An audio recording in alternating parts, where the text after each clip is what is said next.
Modi cabinet 2.0 से जब दिग्गज मंत्रियों की हुई छुट्टी, तब देश के युवा नेता अनुराग ठाकुर को मिला प्रमोशन।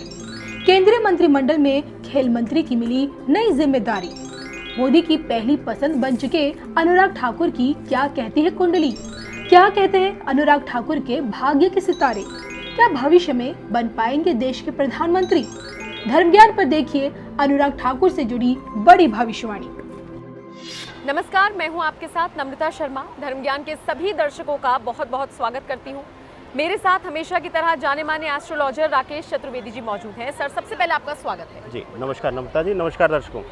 और आज के इस वीडियो में हम बात करने वाले हैं अनुराग ठाकुर की। आप जानते ही हैं, वित्त राज्य मंत्री रहे हैं, लेकिन हाल ही में उनका प्रमोशन हुआ है।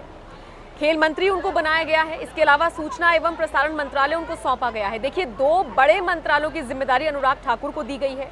आप जानते ही हैं, प्रधानमंत्री मोदी का आप इसे दूसरा कार्यकाल कह सकते हैं, जिसमें ये बड़ा फेरबदल किया गया है। पूरा मंत्रिमंडल एक तरीके से चेंज हुआ है। 43 मंत्रियों ने इस दौरान शपथ ली है। ये कह लीजिए कि 36 नए चेहरे हैं और 7 का प्रमोशन हुआ है, और इन्हीं में शामिल हैं अनुराग ठाकुर। अब कहा तो ये जाता है कि पीएम मोदी के काफी करीबी हैं अनुराग ठाकुर, लेकिन देखिए, सबके ग्रह ऐसे नहीं होते जैसे अनुराग ठाकुर के हैं। कुछ तो उसमें अलग था जो उनको ऐसे वक्त में आकर इतनी बड़ी जिम्मेदारी मिली है। सोचिए, जब पूरा मंत्रिमंडल बदला है, उसमें अनुराग ठाकुर को एक बहुत अच्छी जगह मिलना, ये उनके भविष्य को लेकर कुछ पॉजिटिव संकेत दे रहा है या नेगेटिव संकेत दे रहा है? इसी पर आज हम चर्चा करेंगे। राकेश जी हमको बताएंगे, लेकिन सबसे पहले बात करेंगे अनुराग ठाकुर की कुंडली क्या कहती है। जी राकेश जी। बहुत अच्छा नम्रता जी। सबसे पहले बात कर लेते हैं इनके कुंडली चक्र की। जो इनकी लग्न कुंडली आती है वह आपके लिए बता देता हूं। धनु लग्न की इनकी कुंडली है, और प्रधान रूप से नम्रता जी हम कई आपके साथ सोच किए हैं। उनमें हमने बताया कि राहु जब द्वादश भाव में होता है, 12वें घर में जब राहु होता है, तो अत्यंत बलवान बनाता है। वह वाणी भाव से भी बहुत कट्टर बनाएगा, और साथ ही साथ बल भी देगा, वह शक्ति भी देता है। और जो लोग अनुराग ठाकुर को सदन में सुने हैं या कुछ चीज़ों पर वक्तव्य देते हुए सुने हैं, वह लोग जानते हैं कि वह कितने ब्लंट हैं बोलने में। और राहु द्वादश भाव में इनका बैठा हुआ है, और एक शब्द आपने प्रयोग किया कि हर किसी की कुंडली अलग होती है, तो बिल्कुल अनुराग ठाकुर की कुंडली बिल्कुल अलग है। उसका रीज़न है कि शुक्र एक साथ, शनि सूर्य बैठा हुआ है, शुक्र सूर्य एक साथ बैठे हुए हैं, मंगल वहाँ पर साथ में आ रहा है, युति बना रहा है, शनि सप्तम भाव में। कहीं ना कहीं विवाह के बाद, विवाह उपरांत इनका बहुत ज़्यादा तेज़ी से इनका ग्रोथ दिया है शनि ने। और इसके साथ आपको बता दें कि एकादश भाव में शुक्र का, सूर्य का और मंगल का बैठना, क्योंकि हम सबको पता है कि शुक्र और सूर्य दोनों ही आकर्षण, राजसत्ता, सुख के कारक हैं। यह कहीं ना कहीं लग्जीरियस लाइफ को दिखाता है। तो यह अनुराग ठाकुर की कुंडली में बहुत मजबूत स्थिति में है, और जिस भाव में वह बैठा हुआ है, एकादश भाव, वह बहुत ही मजबूत तरीके से वहाँ पर युति बनाकर, मंगल भी उनको बहुत ही बल दे रहा है, उनको शीर्ष पर बिठा रहा है। और एक शब्द हमने आपको कहा था कि शनि जब देता है तो पूरी तरीके से देता है। यह आप सोच नहीं सकते कि कितना दे देगा। शायद अनुराग ठाकुर को भी यह यकीन नहीं था कि इस स्तर पर उनको जो महत्वपूर्ण, जो शुरुआती 3 मंत्रालय हैं, उनको कैबिनेट के लिए छोड़कर जो महत्वपूर्ण मंत्रालय हैं, उनकी जिम्मेदारी उनको दी गई है। तो आप इससे अंदाज़ा लगा सकते हैं कि उनकी कुंडली वर्तमान समय में ग्रही गोचर के हिसाब से कितनी मजबूत है, और वर्तमान समय में जो शनि है उनको पूर्ण रूप से अभी बलवान बना रहा है, देता हुआ नजर आ रहा है। नम्रता जी, तो कुंडली आपने समझी अनुराग ठाकुर की कि कौन सा ग्रह कहाँ बैठा है और कितना बलशाली उनको बना रहा है। अब जाहिर सी बात है, अभी बड़ी जिम्मेदारी मिली है, लेकिन राकेश जी, एक बहुत पुरानी कहावत है कि सफलता मिलना और उसे कायम रखना, उसे बरकरार रखना, दोनों में बहुत अंतर है। तो अब 2 बड़े मंत्रालय उनको मिल गए हैं, बड़ी जिम्मेदारी उनको मिल गई है, और आगे उनका भविष्य क्या कहता है कि वो प्रधानमंत्री मोदी की, जनता की उम्मीदों पर खरे उतरेंगे या फिर कुछ मामला हो सकता है?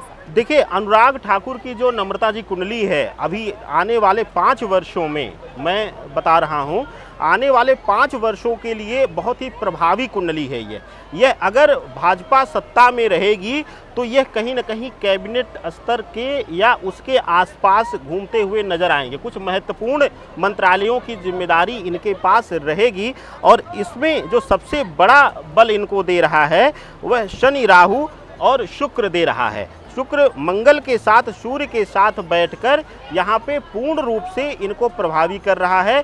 इनको कहीं ना कहीं ऐसा बना देगा कि एक होता है कि किसी चीज़ की ज़रूरत बन जाना, तो कहीं ना कहीं अनुराग ठाकुर को आने वाले समय में मोदी या बीजेपी की जो सरकार आएगी उसके कैबिनेट की ये ज़रूरत बन जाएंगे।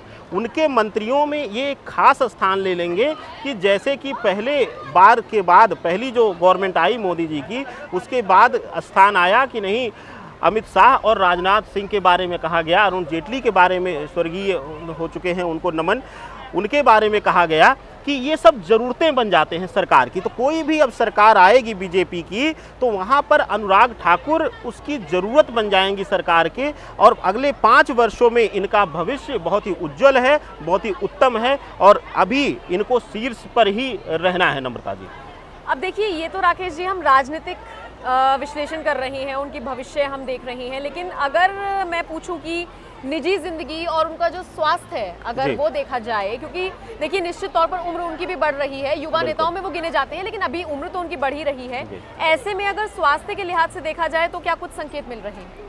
देखिए, मंगल की जो स्थिति है एकादश भाव में वह कहीं ना कहीं इनको कुछ प्रबल स्वास्थ्य पीड़ा की तरफ दिखाती है, लेकिन अभी जो वर्तमान समय है इसमें कोई बड़ी पीड़ा अभी इनको दिखाई आने वाले 2-3 वर्षों तक नहीं दे रही है, लेकिन भविष्य में इनको किसी बड़ी सर्जरी इत्यादि की भी नौबत आ सकती है, क्योंकि मंगल की जो स्थिति है वो एकादश भाव में बैठा हुआ है, और जिस राशि में यह बैठा हुआ है वह बहुत प्रभावी है। तुला राशि में मंगल बैठकर किसी न किसी बड़ी दुर्घटना या फिर किसी बड़ी सर्जरी इत्यादि की तरफ इशारा करता है, तो यह भविष्य में इनके साथ हो सकता है। नम्रता जी, निजी जिंदगी में इनका बाकी चीज़ें बहुत ही प्रभावी हैं।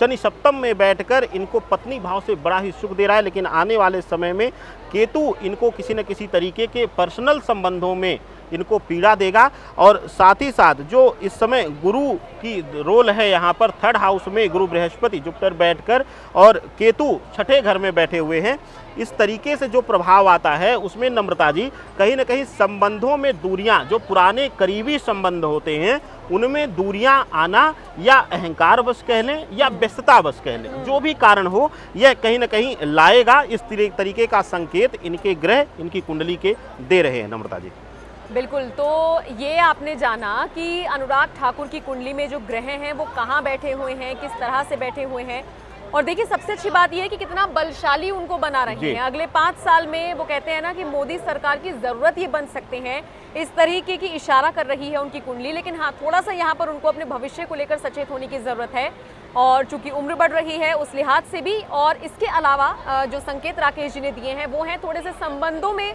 कहीं ना कहीं कुछ मिली जुली उनको रिएक्शंस मिल सकते हैं, क्योंकि हो सकता है व्यस्तता रहे काम की, या फिर कोई और समस्या हो सकती है, या फिर आप अहंकार वश से कह सकते हैं।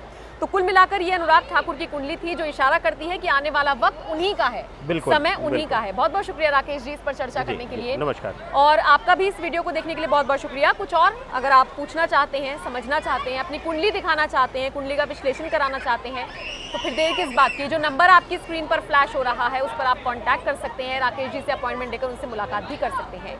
बहुत बहुत शुक्रिया इस वीडियो को देखने के लिए। नमस्कार।